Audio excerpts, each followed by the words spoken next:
A collective breath is held as a long-awaited evacuation train slows to a halt.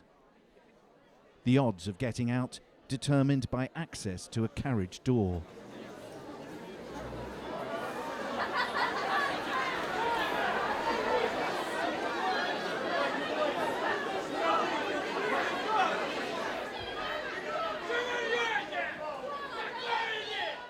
Police struggle to contain the crowd. All are desperate to flee west.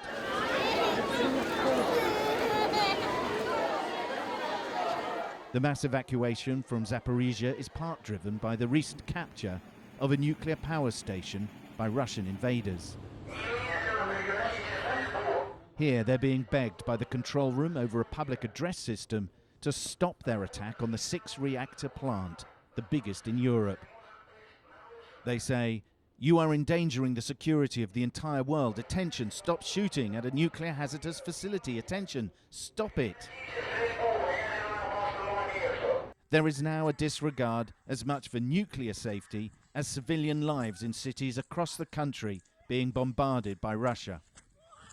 Scenes like this have not been seen in Europe since the Second World War in the 20th century. The mass evacuation of civilians from a major city.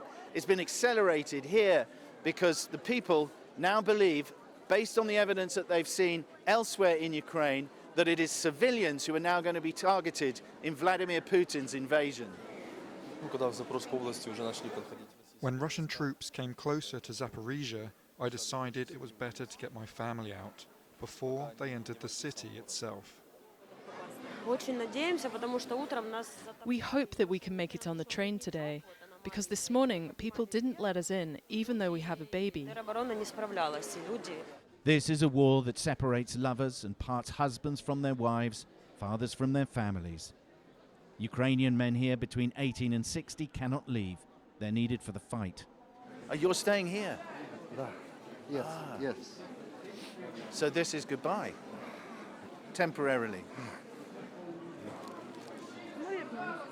Well, I hope in a week or two you can be back together again. Дай Бог. More than 1 million Ukrainians have fled their homeland so far, but more still are enduring these freezing conditions in the hope of a train to safety. But Mykola Timchishin, who's 80, is staying on. He's a former paratrooper in the Soviet army. I made Molotov cocktails. I have great rifles. I'm a hunter with 40 years of experience. I have a medal left from the USSR. I'm staying. I hate them.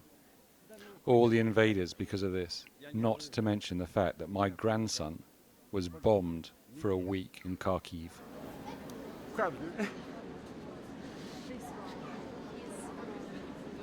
Those people who make it on board now face a 600-mile journey to Lviv. For those who don't, time and luck may be running out.